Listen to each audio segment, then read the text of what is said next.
Good morning and welcome. This is Power Breakfast and we are now trying to review the news of the day. Together with me here this morning is Mheshimiwa Irungu Kangata, Kiharu Member of Parliament. Thank you. The one and only guy who was known to have driven in a Toyota 110 for quite a while. Is it still there? Yes, it is still there. But I'm sure they pushed you into not using it anymore. No, I use it. In fact, it's the one I'm driving. You tell me more about that and probably tell Mheshimiwa Kaluma how to live large on small change. No, these are flashy. Together with that, flashy. How to live small in large. We also have Mheshimiwa Ken Wakos, the Member of Parliament for Kibra constituency, the only constituency with diversity.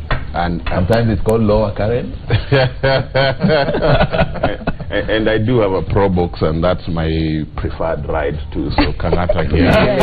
Really? Thank you. On my immediate right is the gracious lady, a nominated senator from Nakuru, Martha. Mheshimiwa, welcome. Thank you. And I don't want to say I also have motorbike. You know, I also have a motorbike. A border. A motorbike is not a border. I thought you were going to flout the flamingos. Thank you, Senator Martha Wangari. And on my extreme right, Mheshimiwa Peter Opondo Kaluma, Member of Parliament for Homa Bay Town. Yes, also very cosmopolitan, all Kenyans together. Really? But living large with small means. My name is Charles Odiambo. I'm standing in for Fred Indimuli. And gentlemen and lady, we have a number of issues. The Daily Nation and the Standard seem to share their approach in the frontline today. They're talking about Raila being under siege and the locking horns, Uhuru responds to Raila's calls for fight against corruption. The Business Daily, which is the story I would wish that we start with. Bovi's exit paves way for the return of an expatriate boss at Kenya Airways. Mheshimiwa Kangata, I start with you. Your take on this. Well, first and foremost, I'm surprised because it appears this guy was taking the airline to the correct route. Because now we have seen Kenya Airways reducing its loss, which to me, I would attribute that to the efforts which have been done by this guy. And number two, I also think the employees of that company, they are not being strategic. Because now, when they start rocking the boat now, they may cause the company to actually sink. When we start demanding higher salaries, I've seen workers in that company demanding higher salaries. When you see pilots now causing delays or even what we call slowdowns, the net effect is to cause more problems to the airline and probably cause the company to collapse. So to me, incidentally, in that battle between this guy and the pilots, I was somehow leaning to the guy. Probably we give him 3 or 4 years for him to undertake the mandate that was given. But now that he has decided to exit, fine, we hope the new guy who is coming is going to proceed with the intended rescue measure to ensure the company doesn't go. Mheshimiwa Kaluma, is it really the leadership? Is it really about the leadership? Oh, sorry, I forgot. Partly, it is because Raila has been mentioned. I recall, by the way. It's a fact. No. That's a very serious one. No. I forgot that point, which probably he can respond. There was a report. Okay, you mentioned it. We have a huge problem at Kenya Airways. And I want to say Kenya Airways will go down whether you remove Ngunze or not. That sounds like a prophet of doom. In fact, not a prophet of doom. Are facts. The problem with Kenya Airways is that we used the airline to establish, routes and systems. And then we grounded all the aircrafts of the airline. And we allowed individuals to, buy planes and lease them out to Kenya Airways. I can tell you those Embraer, 190 we use, none of them belong to Kenya Airways. So that the routes of Kenya Airways are being used by individuals and their planes to make money. Is this certified information? Yeah, I have documents. And by the way, I have documents. Kangata will tell you when the issue he was talking about was raised, I stood on the floor of Parliament and mentioned even the owner of those Embraers. And I was to substantiate the act because they said it would wreck, the stability of the state. Sadly, I don't have that privilege, so please don't mention them. I would not go to rate, but Kangata knows. And number two, what we did is that the rating for consumables of Kenya Airways, when you go to Kenya Airways and you get that sachet of groundnuts, By the way, the costing of supply to KQ is over 620 shillings. The costing of the same thing by the same company to Ethiopian Airways is 50 shillings. So the costing of consumables is very high. Consumables and of course other supplies. And by the way, I also have details of who owns those companies. What we call the agreements on fuel, I'm missing the word, is just not working. It is for too long a period. It is not enabling the airline, of course, to exploit, the going down of fuel prices across the world. So what I'm saying is that Kenya Airways is one industry that is under cartel. And unless we are going to take it back before we give any money, we are wasting time. Take it back here, I mean? Take it, nationalize it, and then just, remove this so-called private interest. And the leadership comes up and says we are dealing with it. As Parliament, we will continue giving money to the airline, but it will not work. I know what... Taxpayers' money. It is taxpayers' money. And I want to tell the people of Kenya for once that on the documentation I have, any coin we are going to spend as Parliament from the taxpayers, on coffers, is money paying people, and they are non people. So let us not pretend it is not Ngunze, it is not, Michael Joseph and others. This thing is being eaten up. Let me mention something about Kangata was saying. It was revealed on one day of madness in Parliament that a company associated with the Prime Minister, does cargo handling. Cargo handling is like air travel agency. And the Jubilee thinking is that by undertaking cargo handling, which is this company is not just doing for Kenya Airways, but for several, other airlines landing. It is a license which is given by Kenya Airport Authority to operate that kind of, business on an airport, and then you get, contracts through tenders or otherwise. How on earth, Charles, would cargo handling, and you remember Kenya Airways was losing so much cargo, more so on international flights, kill an airline, something like air travel agency. We have said that we have to deal with the real issue, and the real issue is that Kenya Airways is that public company which is under, the manacles of cartels.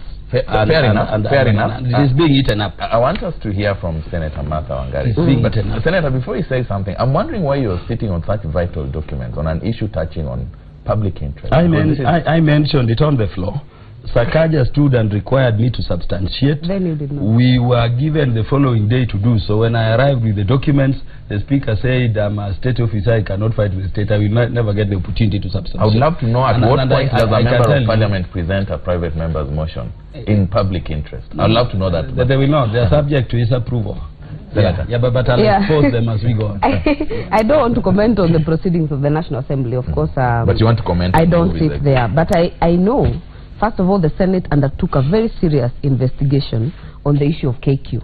If you remember, we had that Senator Nyong'o-led committee that had done a lot of investigation to the institutionalism in KQ. And I know one problem we must admit, this painting on the issues won't help, because the issues in KQ are very deep-rooted, and it talks really to our systems and to the leadership of institutions. I say that why? You look at Naikuni when he left KQ. You leave an institution, but by the time you walk 5 meters, it is crumbling behind you. And that is a big problem. We have seen it in KQ, we have seen it in Mumias, we have seen it in Uchumi. And it is very critical that we look at what do you leave as an institution. The recommendations, in fact, I asked that question, I think, 3 weeks ago on the floor of the House, because we had very serious recommendations. First of all, on some of the issues that Honorable Kaluma is talking about, the issue of agreements that had been entered with KLM and other international bodies that are not giving value to KQ and are actually oppressing, but have been given a timeline that you cannot just suspend or cancel. They are locked, and they do not add value to the institution. And the cost of terminating them would be crazy. So it's something that we must look at. In fact, we were trying to estimate it is into millions, almost millions of shillings to actually terminate that KLM engagement. And I think that points to how we run our institutions. The issue of movie, of course, it was one of the recommendations, especially in that report that was tabled in the Senate, was one of the recommendations that we must deal with the problems from the head. The issue that Kangata said, Honorable Kangata is talking about, of workers demanding more pay. You cannot blame employees for pushing for their rights, because they should be making profit. That's why they're really working. We pay so much money. If you fly 540 or fly Kenya Airways to Mombasa, the difference in price is crazy to the same destination. If you do that to Zanzibar, if you do that to Lamu, you will see that we pay so much money, almost double in KQ. So they should be generating enough money to pay employees. And the CBAs cannot be disregarded just because we are making losses. But I also don't know exactly, and I've said it on this platform, why the issue of NYS or whatever other scam has become so big that we have forgotten the losses in KQ. We have forgotten the losses in Mumias. It went under. We know we never hear it in Parliament. It never gets the publicity that we got with NYS. So it tells you there is a bigger problem, and I hope that the recommendations that were made in that report of the Senate will be implemented to the letter. Because if we don't, then we won't be making any progress. Who do you think is framing this thought process? Thought process in KQ? As in, okay, KQ is not a major issue. Let's look at NYS. Let's look at... it is the media. I don't know exactly. It's not even the media. The media doesn't create news, does it? You know, Charles. It is not even in Parliament. And you know, we have said it with Honorable Kaluma here. Because even we have a situation, let me ask, where you say we have Kenya Airways without a single plane of its own, and the media is not highlighting it. All those planes. But we also must know. We also must know. Media, even if, in fact, just the other day when we had the issue of the Afia house, in fact, the media was being castigated because you are not newsmakers. You should be able to inform the way it is. To inform, to educate. News come from Parliament. The way we handled KQ, because when Senate picked this issue up, you saw the uproar from the National Assembly, from the leadership, that it is not your domain, you should deal with counter issues, and it became a contest which was not necessary. So Mheshimiwa Kaluma is running away from his responsibility. No, I disagree with my colleagues on the role of the Senate on the matter, because as members of National Assembly, you cannot sit there doing nothing on a national issue, then when the Senate someone speaks, you have a problem. You have a problem. But I will also be saying, after Ken Okoth speaks, that really, against the findings and the evidence which that special committee, select committee of the Senate had, the recommendations were questionably very weak. I've read them. Questionably very weak. Better half a loaf than none. If you remember, they started very well. Towards the end, you never knew what the recommendations are. So it goes and that takes me to the I actually asked a statement on the floor to the committee of implementation, because first of all, at least let us even deal with those weak ones that you call weak. Let us try and be seen to be doing something, because you also cannot sit back and say because we don't agree with the recommendations, we won't do anything. Thank you very much. I'm still waiting for that. Exactly. Let's hear from Mheshimiwa Ken Okoth. You have been quite patient on this. Well, average person who lives in Kibra walks to industrial area to work and never flies Kenya Airways. But they pay taxes. They pay taxes that go towards funding. Exactly. Let me frame this to you. I'm the one talking about Kibra people here. Listen, the people of Kibra see these planes flying up here. We don't know who owns them. Are you telling us no person from Kibra? Just allow me. It's not right. Okay, I did not interrupt you. Why are you getting excited? No. Let him talk. Let me just tell you They this. fly to Mombasa. Okay, Mheshimiwa Ken. Thank you. The average person in Kibra is living in serious dire times. And these issues we are talking about billions. When you wrap the number of zeros behind billions. The person in Kibra who next week when their child gets their KCP results and Jubilee promised us free secondary education, which we can implement for 25 billion a year. And we don't have it. But we have it when we are paying for KQ so that people can continue providing peanuts of 50 bob at 650. People can buy their planes and force KQ to hire them and force KQ to sell its own planes. It's absolutely immoral, it's unjust, and in the fact that we have a constitution that says right to healthcare, right to education, right. So I'm putting to you in context, whether it's 1 billion at NYS or 25 billion and 60 billion in the next 3-4 years that we'll end up giving to KQ. That is why I was mentioning to you Kibra. I could have mentioned Kiharu, I could have mentioned Gilgil, I could have mentioned Homa Bay. Do not disrespect, I'm just giving you an example. The people of Kibra, when they are educated, can buy their own ticket on any airline. Can actually own. But when you tell me next week we are releasing results, and in January we can't send all our children to Form 1, not because they don't deserve to go to Form 1, every child has a right to go to Form 1, but because we are spending our money in the wrong places. And as public leaders, we're sitting back or not doing enough to make sure we change our priority. Kenya Airways and national airlines in Africa are vanity projects. If you look at the volume of air travel and the connections and the networks within Africa, we don't need 50 airlines. Not every nation can afford to have a national airline. This is a vanity project. Airline business and industry is so competitive in the United States. They have so consolidated from over 10 or 15 companies 20 years ago to about 4 or 5 major airlines. Yes. So this is the environment in which you're talking about. If you look at the coming of airline industry and the next level, the game that has been taken, Kenya Airways and other people are playing small checkers here, drafts. People are playing chess. Look at Emirates. Look at Turkish Airlines. There's no competition. We cannot keep up. However much we pump into KQ, however much strategic partners. If Kenyans are so vainly attached to the idea of a national airline and the colors of our flag on the tail of our plane, which is a content of pride anyway.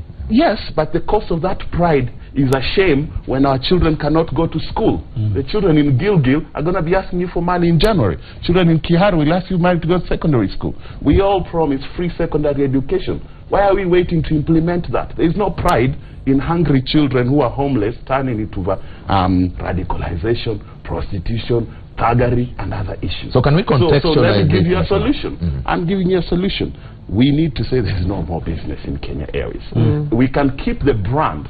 There's a way to conceptualize things and keep a brand and sell that brand even to Emirates and tell them, fly 20 planes with these old brands, sell off these assets, sell off these rights and trips, sell off this using of Nairobi as a hub, and then compete. Right now, I can tell you in Africa, Kenya Airways cannot compete and keep up with Ethiopian Airlines.